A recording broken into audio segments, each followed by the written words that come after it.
Good morning, everyone. Glad to see you here this morning. It's the Lord's Day. It's our time as Christians to gather together to celebrate the Lord's work, His death, burial, and resurrection, to come together and praise Him for our salvation. As part of the service today, after the preaching, we will observe the Lord's Supper. Following that, Tony is going to play special for us, and then after that we will be dismissed. So let's pray together now as we prepare our hearts for the Word of God.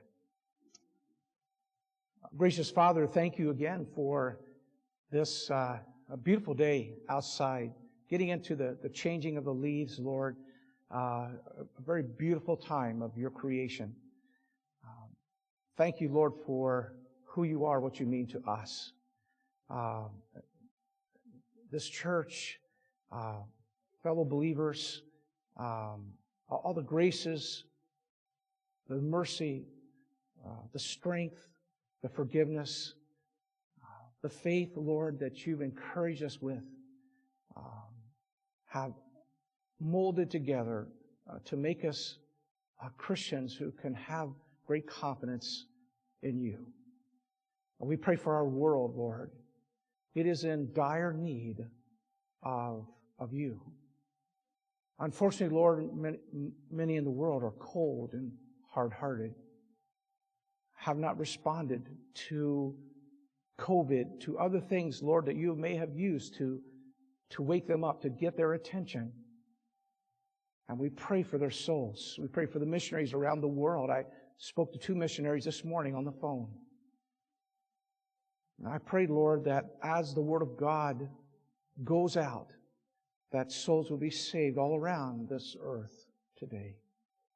But we narrow it down to us this morning. We are a church in great need of help. None of us here are what we ought to be. I believe I can say that, Lord, though we have some very, very good Christians. Encourage us and challenge us today. Help us to bring honor to the name of Jesus Christ. Help us, Lord, in these last days to be busy about the work of the Lord. There are many distractions, many things to give our time and our treasures and our talents to. In these days, Lord, help us recommit, redevote ourselves to the greatest work a man, a woman, a teenager can give themselves to, and that's the work of Jesus Christ. Nothing more important will go on in this world than what goes on in churches around this earth today. And we pray that through it all, Lord, that your name would be magnified. We would be humbled, that the Holy Spirit of God would work in our midst to glorify your precious name to us. And we'll thank you for it in Jesus' name. Amen. Take your Bibles, if you would, please. Turn to James chapter 5.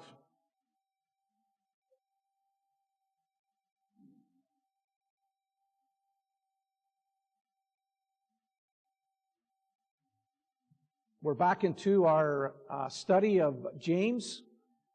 This is actually message number 29 in our study. So we are coming little by little to the end of James.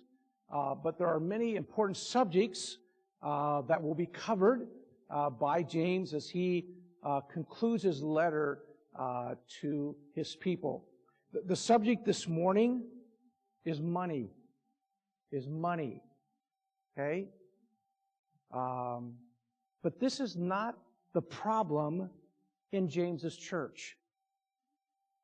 The problem that we find is not among his people. It doesn't seem to be that way.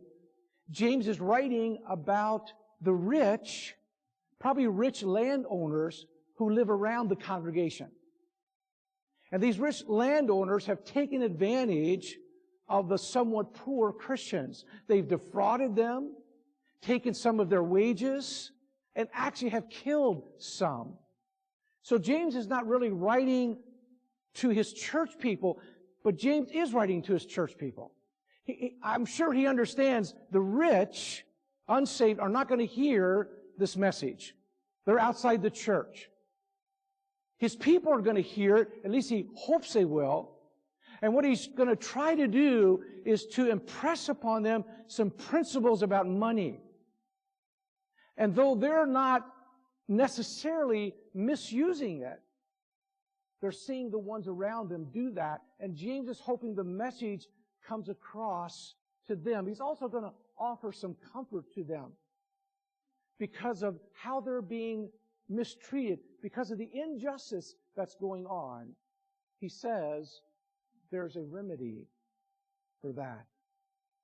So James is not going to speak about the good of money. And there's a lot of good in money. You know, money is more of a generic term. It all depends on how it's used. It's almost like in the context, how it's used. Money can be used for good or it can be used for evil. So there's good about money. Money can be used for the poor, for those that are less off. It can be used to support our families.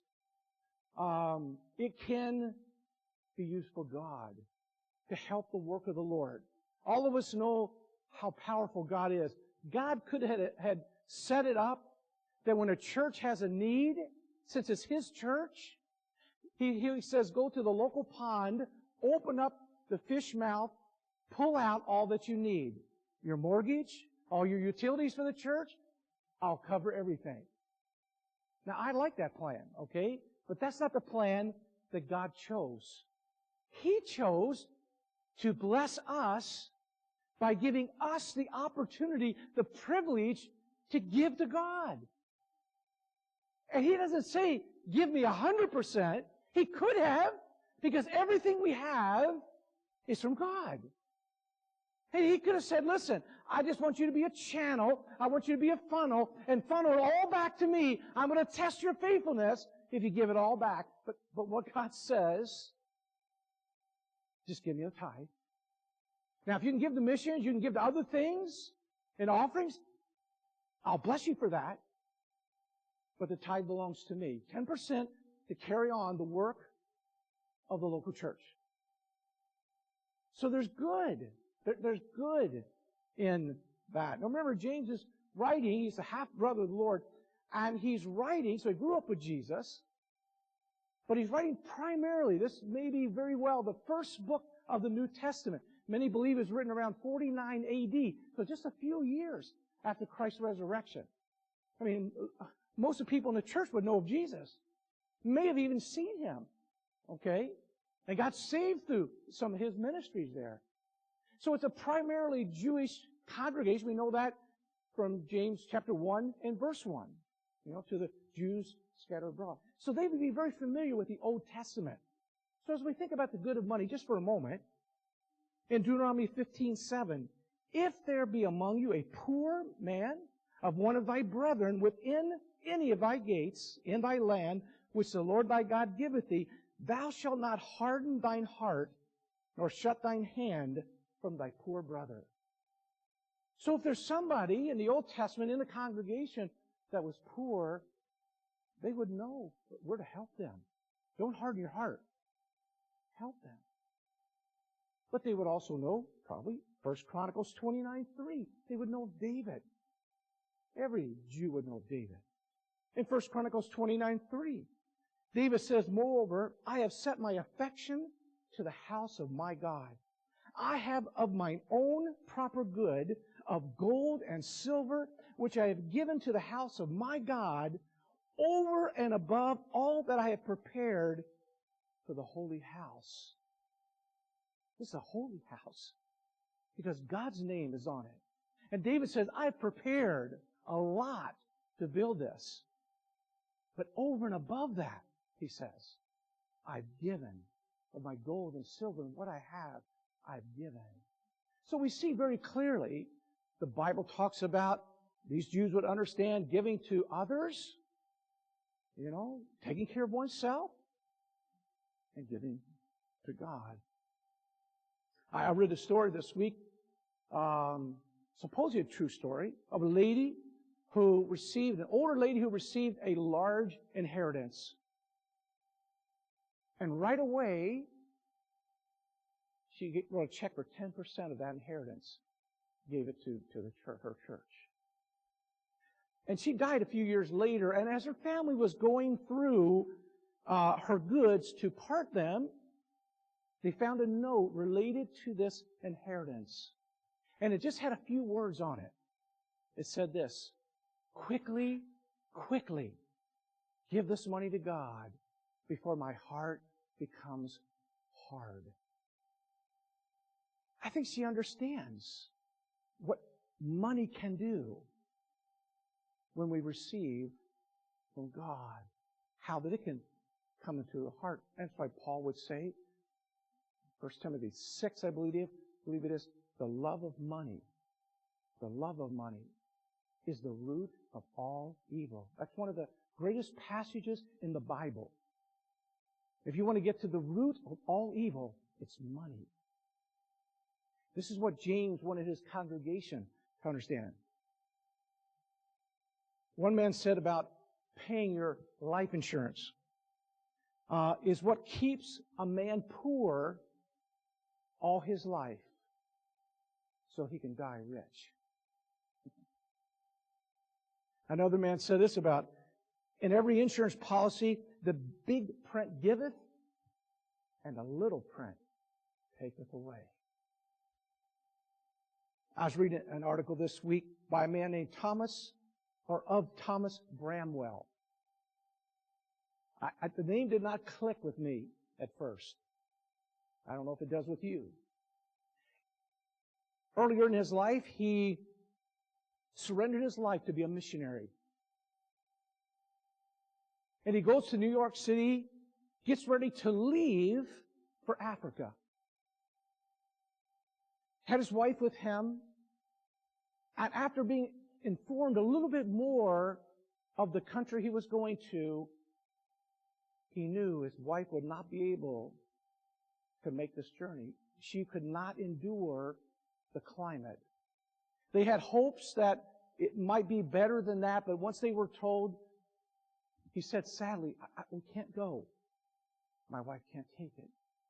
So he went away sadly, but he said to the Lord, he prayed, and he said to the Lord, Lord, I want to give all I can and do all I can for world evangelization. Now, his father was a dentist. But on the side, he had an unfermented wine business. He made basically the fruit of the vine, the communion cup, for his church. And this son said, Dad, I want to take over the business. And so he took over the business and grew it into a great, huge company which would enable this man to give hundreds and hundreds and hundreds of thousands of dollars to world missions. His name, the company, Welch. Okay? Same that we're going to be using today in the Lord's Supper. Okay? Fruit of the vine. Grape juice. The preacher, Dr. S.D. Gordon, on Malachi 3:8-10, where it talks about bringing all the tithes into the storehouse.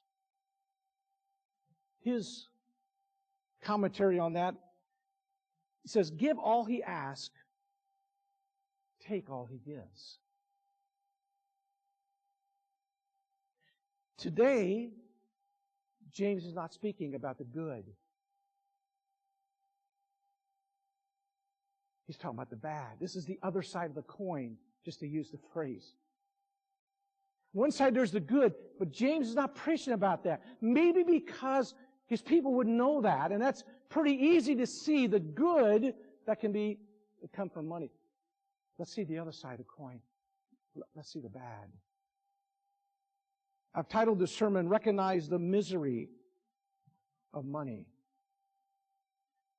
As I said, James is probably not speaking to those in his church.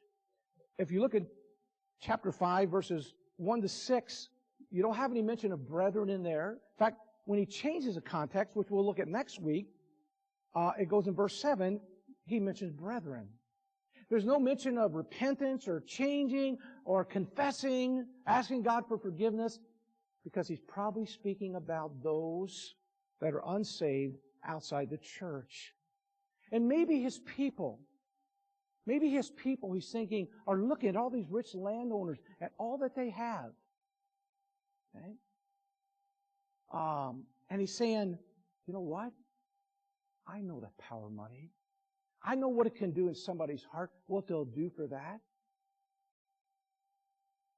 So he reminds them of a few things. It reminded me of the psalmist who did the same thing. In Psalm 73 and verse 12, behold, these are the ungodly who prosper in the world. They increase in riches. But then down at verse 16, when I thought to know this, it was too painful for me until I went into the sanctuary of God. Then understood I their end. Someone says, I look around, look at all they've got, look how they're living. But then I went into church and I thought about what's going to be their end. They would have lived for nothing. They would have consumed all their fortune, all their goods, everything on themselves and not been rich toward God. James chapter 5 verse 1, go to now, ye rich men, weep and howl for your miseries that shall come upon you. Go to now. We saw that in chapter 4, verse 13. Remember last Sunday, anniversary Sunday. Go to now. Remember what the context was? About God's will. Go to now. You that say, well, I'm going to go into this city and do this. I'm going to do this with my business. I'm going to do this with the church. We're going to do this. We've got all this to do. And what James says, you better take heed. Boast not thyself of tomorrow. You don't know what it's going to be. What you ought to say, if the Lord wills, we will do that. God's will was the message last week. And this same little phrase, go to now, is used here in verse 1. Go to now. Listen up, rich. Listen up, people in the church, about what I'm going to write to you about the rich. Weep and howl. This is not for repentance, okay? It's probably speaking of the anguish. The word misery has the idea of wretchedness and distresses. All these are going to come upon you. You better weep and howl now because your future is not good. And all of these things, we're going to see this morning, all of these things they have are going to testify against them. And you better weep and howl for what's coming. As I studied this out, these 6 verses, I found 3 miscalculations that people can make, and James was trying to stress with his people. First of all, fortune. Fortune. Let's go to verses 2 and 3. Your riches are corrupt. Now they're going to use some original language, just some perfect tense verbs, just speaking about the future. Your riches are corrupted, and your garments are moth-eaten. Your gold and silver is cankered, and the rust of them shall be a witness against you, and shall eat your flesh as it were fire. Ye have heaped treasure together for the last days. The word corrupt here, your riches are corrupt. It's just a word for decay or rot. They're worthless. When that day comes, they're worthless. In fact, even in the day that you have riches, they're worthless to you. Okay? They do nothing for you. You have to be very careful in how you use them. Your garments, probably expensive ones, he says, will be eaten by moths. Verse 3, gold and silver is cankered. It's the word poison and venom. These are very strong words that James has when he's speaking about what's going to come upon them? The miseries. Notice verse 4. Behold, the hire of the laborers who have reaped down your fields. So he's speaking to the rich, hiring people probably from the church. They've come in, they've reaped down your fields. So they've done you work, which is of you kept back by fraud. These rich people are holding back in a fraudulent way. Okay? He says it crieth. And the cries of them which have reaped are entered into the ears of the Lord of the Sabbath. Okay? So here James is comforting in one sense the rich, the ones in his church against the rich. He says, you cried. This word is used of demons crying out in the Gospels. Okay? It says they've reached unto the ears of the Lord of the Sabbath. This is a transliteration of the Hebrew word that speaks of host. Speaking of God, it was a term of majestic title for God, as creator and ruler, and even the ruler of all the host of heaven. And the host of heaven has heard your cries, people. So James is trying to comfort his people. Listen, you're being defrauded. There's a lot of injustice going on. They have even killed some of you. Okay? It's okay. Cry to the Lord of the Sabbath. Okay? He hears and understands. This is the one who has the side of the poor and being ill-treated. Notice verse 6. Ye have condemned and killed the just, and he doth not resist you. Okay? They killed some of them. The just, the righteous ones. These are the unsaved, rich landowners around them.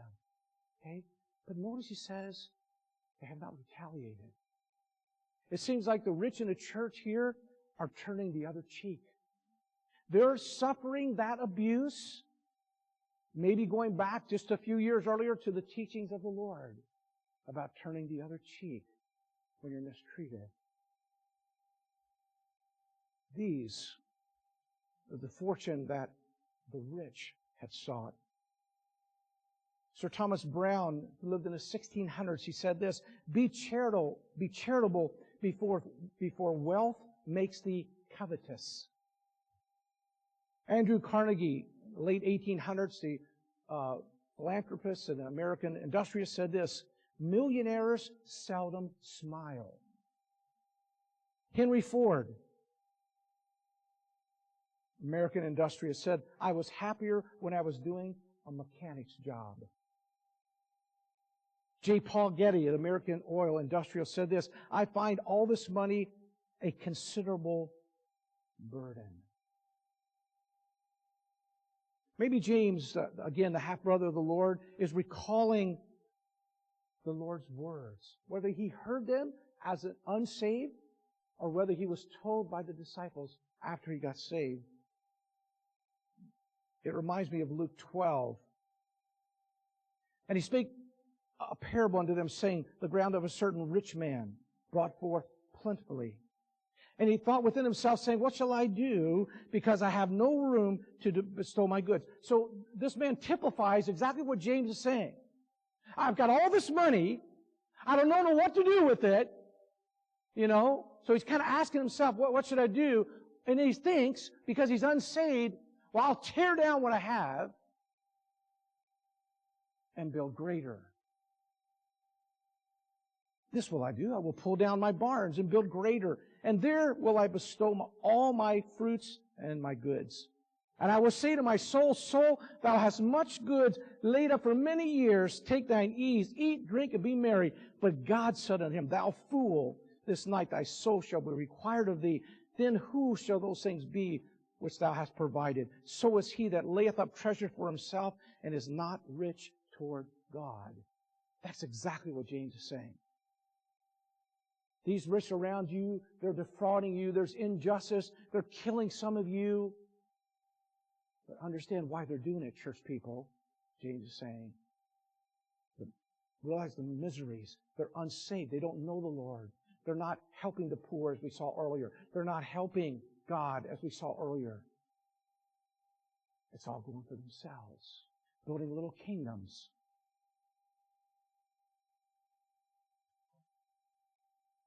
Maybe James also remembers the words of Jesus in Matthew 6:19, lay up not for yourselves treasures upon earth, where moth and rust doth corrupt, which is exactly what James has said, and where thieves break through and steal, but lay up for yourselves treasures in heaven, where neither moth nor rust doth corrupt, and where thieves do not break through nor steal. Maybe it reminded James of Isaiah 31 and verse 1, woe to them that go down to Egypt for help, and stay on horses, and trust in chariots, because they are many, and in horsemen, because they are very strong. But they look not unto the Holy One of Israel, neither seek the Lord. See, if you don't have God, you trust in what you can do. This pile of stuff will do, what you can put in here, what you can put back here, or carry on your shoulder. I trust in men. I trust in horses, chariots. I trust in what I can buy or purchase, what I can see. But they don't seek the God. They don't see the God. And that's why James says, miseries are coming upon you. You've sought the wrong fortune. The story is told about a clever salesman who closed hundreds of deals with this line. Here's the line this car salesman would use. Let me show you a car your neighbors don't think you can afford. That'll get somebody to buy some you don't want to buy. A woman returned home from a shopping spree. And she brought all these presents back into her house. And her husband goes, wow, how much did all this cost? There goes a lot of our nest egg. And she said, listen, I've had it. This old hen is not sitting on this nest anymore. That's what can happen, though. We build nest eggs. They get bigger and bigger. Okay? We go after that gold at the end of the rainbow. Or do we go after some simple words? Well done, thou good and faithful servant. That's fortune. The first miscalculation. The second miscalculation is fun. James 5 and verse 5. Ye have lived in pleasure on the earth and been wanton. Ye have nourished your hearts as in a day of slaughter. This word pleasure has the idea of luxury, splendor, indulgence. The idea of being consumed, and I'm just going to use our common word, fun. I did a Google search, and I also did a concordance search of fun in the Bible. Guess how many times it shows up? None. I thought about the life of Jesus. I was thinking about that this morning as I was going over my message. Fun. Is that one of the characteristics I would use to describe the Lord Jesus Christ on earth? I don't think so. I can think of some other words. And when I thought of the disciples and others, and yet many in our world, this consumes their life of leisure and luxury. That's what they live for. That's what they go for. I'm not against taking vacations and doing fun things, but that's a little detour. That's what we call a vacation. I'm vacating my normal life. I take a vacation, I go here, I go there, I do this, but then I come back to my real life. The rich here, their real life is that. They're constantly on the exit, on the detour, after this, after that. He says, use this word in verse 5 of wanton, and been wanton. This is to live luxuriously. They have lived delicately, soft living, self-indulgence. It reminded me of, again, the Lord with the rich man. In Luke 16:19, there was a certain rich man which was clothed in purple and fine linen and fared sumptuously every day. Also remind me of the prodigal. Jesus again in Luke 15:13, not many days after the younger son gathered all together and took his journey into a far country and there wasted his substance with riotous living. Wasted his substance. All that God gave him, all that God gives us, can be wasted. Okay? On me. Fortune and fun. And that's my life. This was in contrast to the people in James's church that were more poor and the hard life they were going through. As I said earlier, I think James is, though he's not preaching to them, he is preaching to them. He's saying, listen, it's like Solomon, look at that in the Proverbs. Look at the man in that wall all crumbled down. And Solomon said, I consider that. I learned from that. And James is saying, listen, look at those around you and all that they have, all that they do. But think, as we saw from the psalmist, think of their end. Where is this going to end for them? It's not going to be good. Paul was just as concerned about this coming into the church. In 1 Timothy 5:6, he says, speaking of a widow, but she that liveth in pleasure is dead while she liveth. There's a widow in the church, saved, but dead. Spiritually dead. That's why Jesus says, let the dead bury the dead. You go do the work.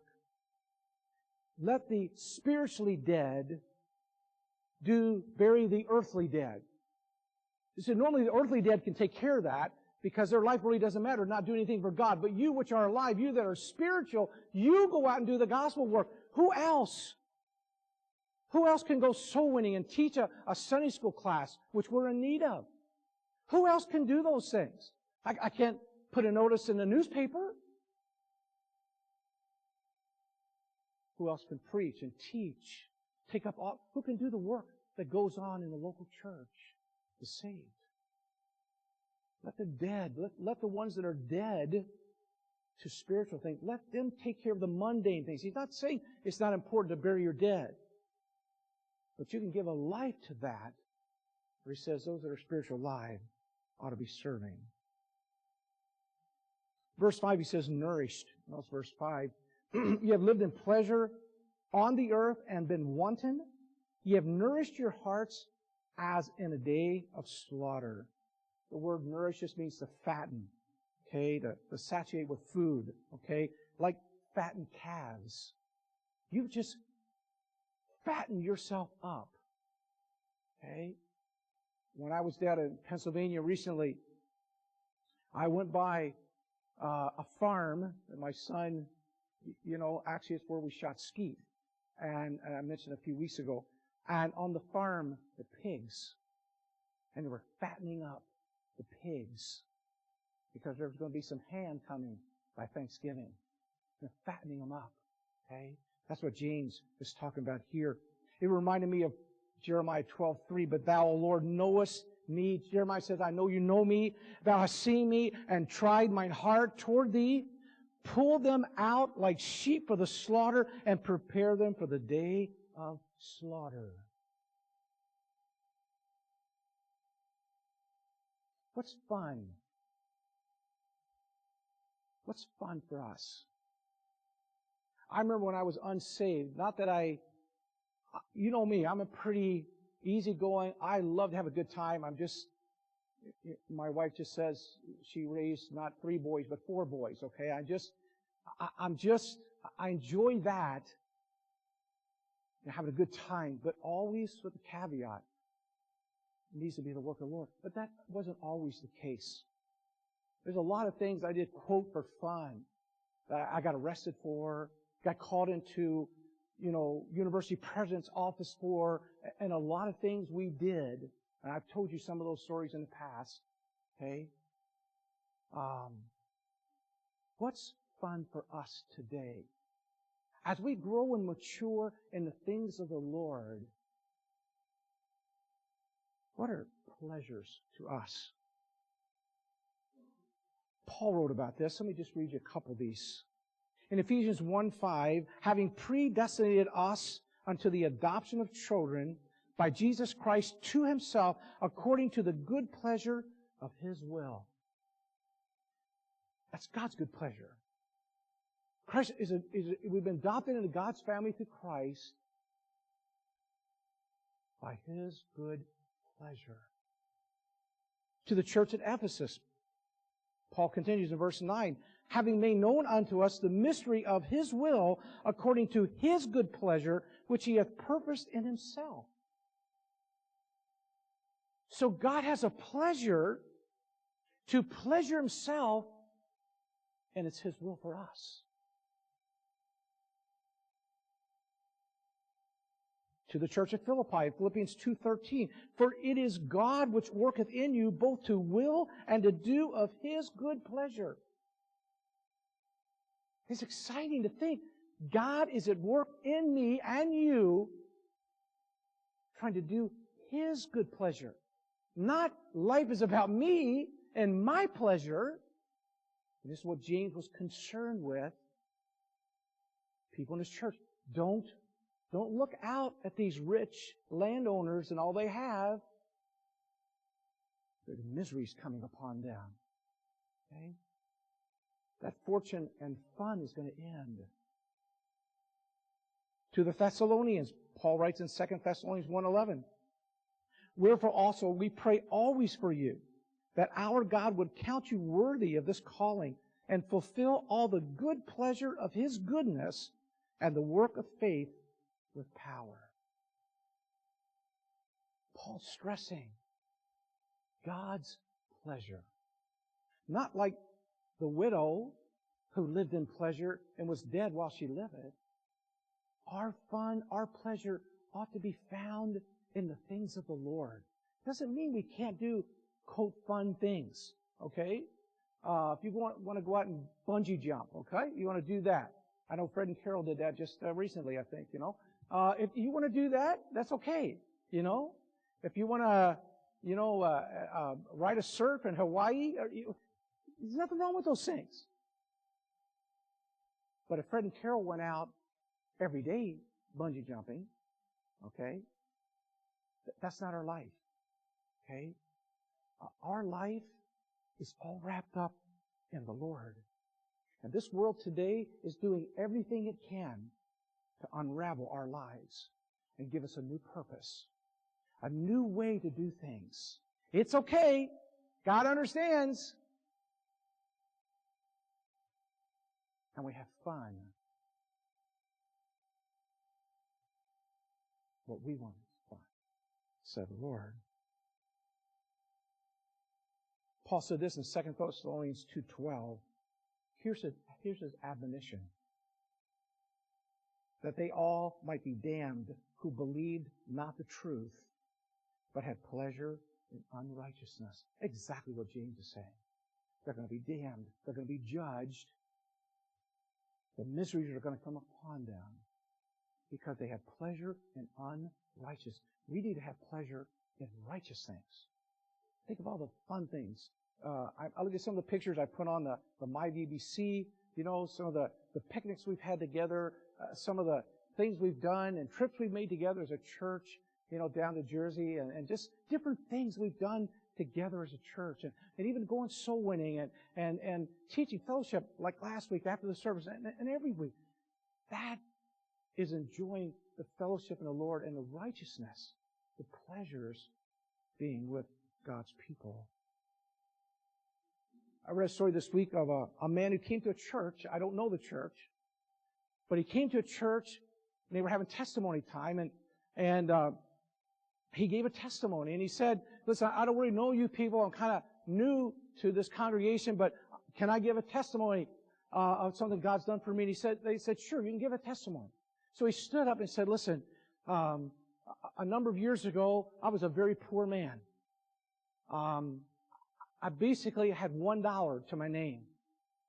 I went to a church because I was really down and out. And speaking that night was a missionary. And the missionary just really burdened my heart. He was pleading with men and women and teenagers to give their lives to the Lord. And he said, and support missionaries. And he said, I didn't have any change. All I had was $1, so I kind of had to go all in or do nothing. And he said, I took that $1, and as the offering plate came around, I put that $1 in. And he said, folks, I'm here to testify how God blessed me. Okay? He said, you know what? I'm a millionaire today because of me giving that to the Lord and trusting the Lord. So he goes to sit down, and he sits right next to a lady, which he didn't know, just an older lady.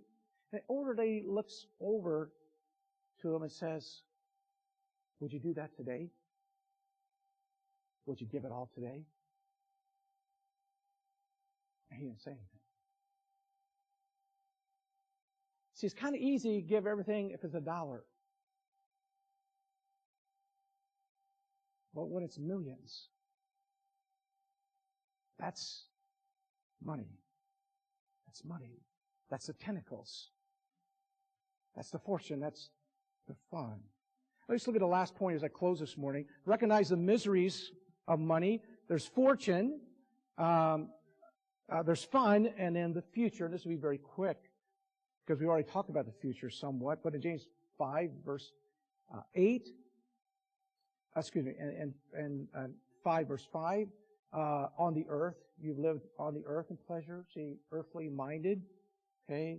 Day of slaughter, future, and last part of verse 3, together for the last days. See, they're not thinking of the last days, they're thinking of the present days. With vision, if you can't see up close, they call that farsighted. Don't ask me why. Seems like if I can't see far away, it should be farsighted, but so these are farsighted. They can only see up close. Whereas we're always told to look further out. Take the longer look to things with our Christian life. Look to eternity. That's where we're really going to spend our life. This little speck of time that we have here, money's a great enemy to that. As we saw in the beginning of the message, how it can be used for good. I spent 10 minutes talking about the good, but that's not what James is writing about. Because he wants to warn. We'll see the good. We understand the good for the most part. It's the miseries that we don't recognize. Because money can be all glamored up. And we can see people just happy. And it's the same thing as you look on any ad on TV, okay? When they're selling beer, whiskey, whatever it is, what do they show? A bar, everybody happy, smiling, cutting jokes, just having a great old fun time. Did they show you a drunk driver killing? I drove drunk, okay, you know that, told you that story. By the grace of God, I could never be in this pulpit today if it weren't for the grace of God, if I would have killed somebody. Killed my roommate in the car with me, and my other friends in the car. Multiple times. Foolishness. But see, they don't show you that. This shows you that. This is why we need to be reading this and listening to this and viewing this so we understand what's ahead. Like the rich man, like Lazarus. These were short-sighted, only seeing this life. Let's take a moment to think about, make it very personal here, about your relationship with the Lord. Do you know the Lord? Up until age 24 for me, I never thought, maybe age 23, I never thought about eternal life. Everything was this life. Young, having fun, doing all these things, trying to do all these things that we've talked about here, until my best friend died. Stepped on that landmine in the Vietnam War, instantly killed. Something clicked. I wonder where Jim is now. 6'6", United States Marine. Okay? We played in the same basketball league. Okay? Gone. Gone. You know what team he played for? This was a religious basketball league. You know what team he played for? What church he played for? I never told you this. The Mormons.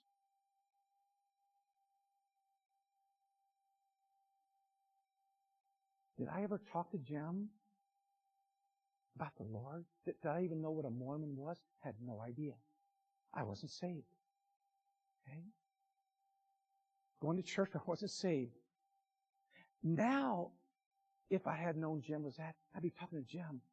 Let me tell you about Joseph Smith. Let me tell you what the Mormons believe. Let me tell you this. James, come on. You got to wake up. I've woken up now. Let me help you. But I didn't. I didn't know anything. Didn't think about eternity. He probably didn't either. This morning, I pray, whether you're listening online or you're here, think about eternity. Okay? It's coming. It's coming. And it looks like it's really coming fast. And things are moving so fast now. Just reading the newspaper, looking around the world. Okay? Jesus is coming. You don't get saved, do you have a knowledge that? The Bible says you'll be damned. It'll be too late. Too late. But there will be some saved in the tribulation. But that 2 Thessalonians passage is one to consider. Because God says He'll give them over to believe a lie. Okay? This is your time. This is your opportunity right now. Get saved. Paul wrote in 2 Corinthians 8:9, "For you know the grace of our Lord Jesus Christ, that though He was rich, yet for your sakes He became poor." See, Jesus gave up the splendors of heaven that we might know heaven by grace. Revelation 13:16, "And He calls us all, both small and great, rich and poor, free and bond, to receive a mark in their right hand or in their foreheads." We talk about that today. You know, is the vaccination, is that the mark? No, it's not the mark. We're not in the tribulation. That's going to happen at the middle of the tribulation. So even if the rapture happened today, it'd be 3.5 years away. But is the technology set up for that? Yes. Is there a template that now the Antichrist can come in and just say, listen, you got to have your bank account here or here, you can't buy or sell? Yes. My point of this is, it's rich and poor. It doesn't matter if you're rich or poor. You're not saved. You're going to take the mark. And you'll be doomed forever. So it doesn't matter today if you're rich or poor. You need to be saved. And there's one who became poor. He gave up all to save us. Every one of us. None of us deserve it. It's a free gift He wants to give. You can be saved today. All you have to say is, Lord, I'm a dirty, rotten sinner. I might do this or do that, but my good cannot take away my sin, or there'd been no reason for you to come. I just would have done good, and I worked my way into heaven, which most of the religions of the world say. But the Bible says, my works will not remove my sin. I must repent or turn from what I had put my trust in and turn to the Lord and trust Him completely, believing who He was, that He was God, became a man, went to the cross, was buried, died, and rose from the dead. Because He rose, we too will rise that trust in Him. It takes instantaneous decision. Jesus said you pass from death unto life. It's not an evolution. You don't slowly, I'm a Christian. Well, I wonder how that happened. Or my parents were Christian. Or I go to church. Or I was baptized. Or I was this. I make a decision to repent and to believe. In that moment, I'm saved and I'm put in God's hand and kept saved. And that can happen for you today. Just like it happened for me at 24. Others in our church may be younger, some older. But be saved. Look to your future. Let me close with a couple little things. Paul, like James, was concerned. He wrote to Pastor Timothy in 1 Timothy 6:6, "But godliness with contentment is great gain." Godliness. Godlikeness. That's gain. See, that's not what the rich, unsaved rich are going to say. For we brought nothing into this world, and it's certain we can carry nothing out. And having food and raiment, that means covering, let us be therewith content. But they that will be rich, that can be the poorest person in a church, but they will be, they want to be. But they that will be rich fall into, listen to the miseries here that Paul brings out. James has his list of miseries. Listen to what Paul says. But they that will be rich fall into temptation and a snare and into many foolish and hurtful lusts which drown men in destruction and perdition. For the love of money is the root, of all evil, which while some coveted after, they have erred from the faith and pierced themselves through with many sorrows. And Paul's just trying to make it plain. You know who he's writing to? Timothy, his son in the faith, a pastor. Because the next verse says, but thou, O man of God, flee these things. Well, I thought, the pastor, he couldn't.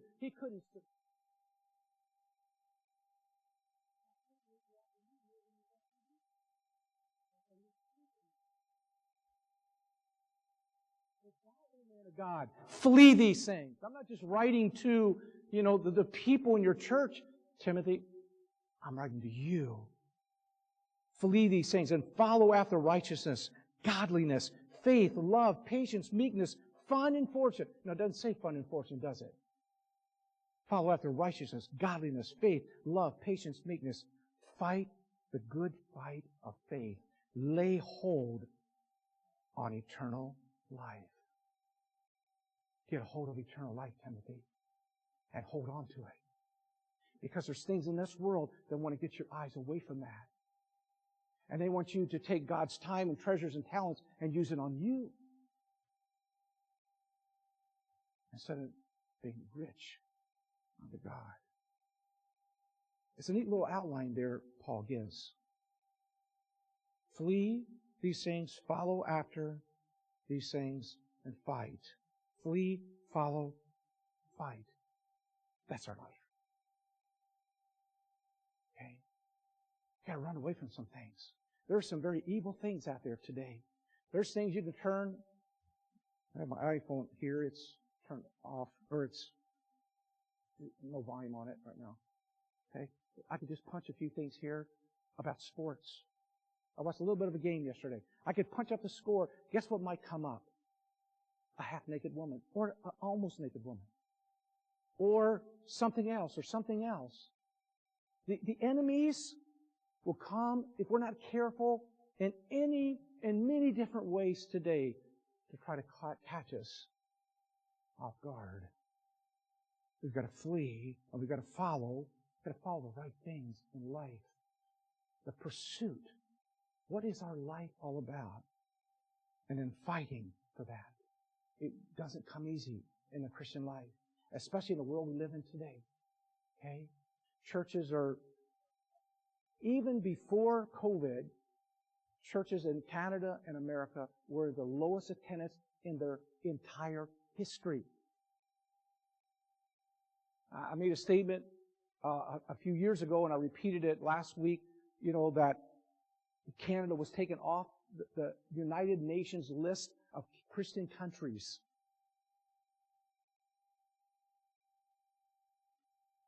But we don't want to be called Christian. You look at schools today of what they're teaching. It is ungodly.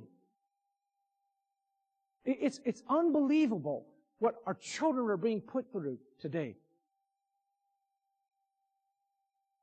And then they get a little bit of home teaching. I hope that's going to counter. I don't think so. But we have our heads in the sand. And the enemies have put them there, and we let them put our heads in the sand. And we stop fighting. We stop fighting for church. That's not important to go to church. It's not important to serve. Somebody will do it. Somehow it'll get done. I've got my fun. I've got my fortune. God says, what about your future? You that are saved and living that way, God says, you're going to stand before me someday, and you're going to have to give an account.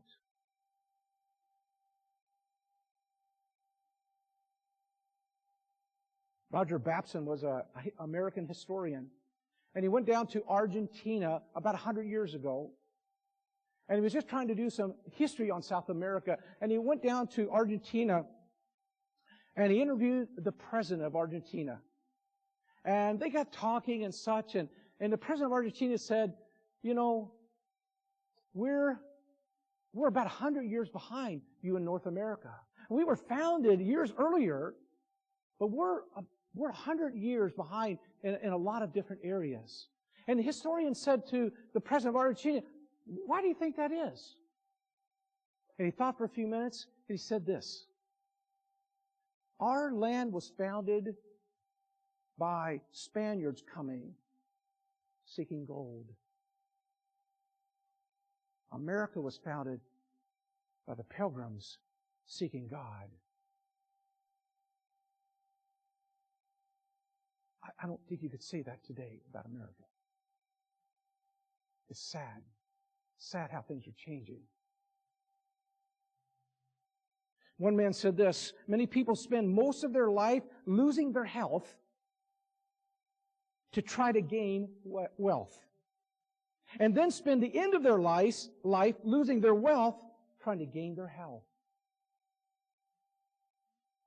David Livingstone in the late 1800s said this: I will place no value on anything I have or possess except in relation to the kingdom of Christ. If anything, I will advance that kingdom. It shall be given or kept, whichever will best promote the glory of Him to whom I owe all my hopes, both for time and eternity. You might remember the Mars orbiter, 1999. They sent this weather satellite up. You know, it was a big news back in the day, you know. It's going to gather weather and send it back. Okay? But as it got close to Mars, it exploded. $125 million satellite destroyed. And they come to find out there was a miscalculation. They were going from English to metrics, and he didn't allow for it in their measuring. And it got too close, and it burned up because of miscalculation. There's also the story of Robert Scott. You remember him at the South Pole exploring? And he went down in the 1900s and they were exploring, but before they went, he calculated how much food he'd have to bring. But he made a miscalculation. He didn't allow for a little bit higher altitude and the amount of calories it would take for an individual to carry certain things up higher. And so everyone died that was part of that mission. Not because of the cold, because of starvation. Miscalculation. James is saying to his people, don't make a miscalculation on money. Okay? You know the good. You'll recognize the good. Be sure you recognize the miseries that will come. Let's be sure we give our lives to the Lord Jesus Christ. Renew them. Rededicate themselves today. It doesn't matter what other Christians are doing. Do it for the Lord. Do it as you look unto eternal life. Make that your fun. That's your pleasure. Make that your righteousness and your godliness. Don't worry what others are doing around you. Do it for the Lord. Use your money in a godly way. Let's pray.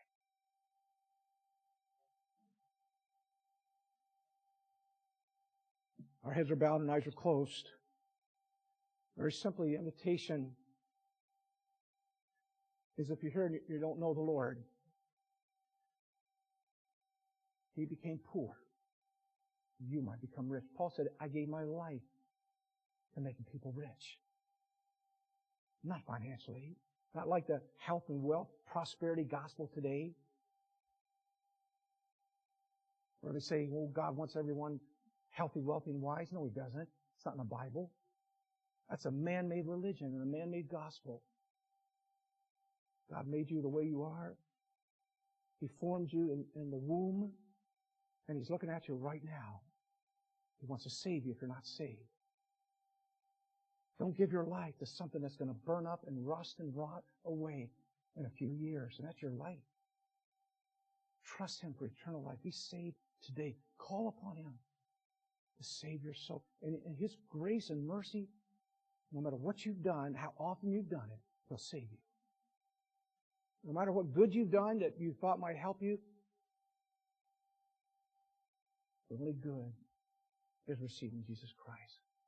And I pray you'll be gloriously saved today. Let me know if you make that decision from your heart. I want to pray for you.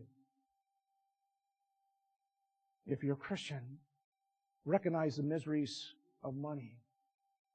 You can see the good. If we're not careful, we can be just like the world. I want to be this. I want to be that. I want to get that. I want to go there. I want to do that. That's what everybody else talks about. Do you ever hear your coworkers and neighbors and unsaved family members or unspiritual family members ever talking about heaven? I can't wait till I get to heaven. I give up everything to go to heaven. They don't usually talk like that because they don't know the Lord. That's how we all talk before we knew the Lord. But most of you know the Lord, if not all of you, know the Lord. Let's recognize the miseries about fortune and fun and the future. We don't see Jesus' life characterized in this way. We don't see the disciples, the apostles, the early church. They were not preached. They were not written letters about living for fun. This is a sobering life where sometimes we have to flee. All times we have to follow the Lord. And all the time we have to fight. You got to fight to do right. You have the enemies within and without, and James has already talked about those. I preached about those earlier. Natalie's going to play this morning, Living for Jesus. A life that is true. The invitation is open. If you want to come this morning, it's a good time as well. We're going to partake of the Lord's Supper here in just a moment. And maybe you want to come and get something right with the Lord before you take of the Lord's Supper. Something you want to talk to Jesus about. So you can take it in a clear, clean, holy fashion. Whatever your need, you come this morning as Natalie plays.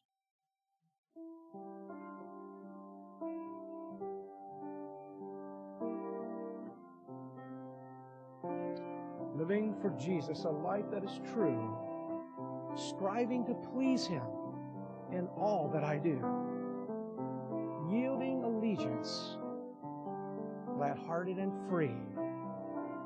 This is the pathway of blessing for me.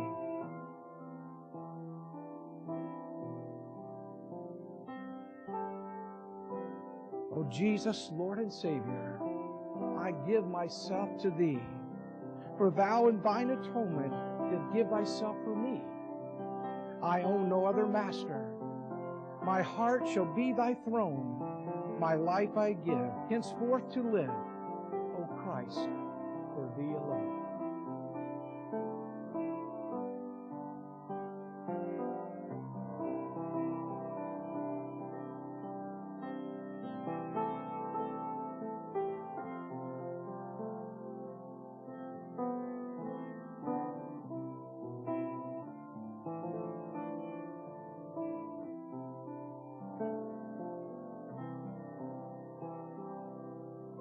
Father, thank You for the time that we've had in Your Word this morning. James, Lord, is the pastor of these people. He's concerned for them. We've seen him address things within the congregation and now some things without, that he was concerned. He wanted to protect his people from something that they had to deal with every day, money, and how to spend their time. He related it to the unsaved loss around them. Help us, Lord, to heed Your truth today. May it encourage us and inspire us, Lord, to do those things that would please You, honor Your will in our lives. Help us to know when to flee, how to follow You better, Lord, and especially how to fight. Thank you for the armor that you've given us, Lord. Help us to be good soldiers for Jesus Christ until we see you. In Jesus' name, amen.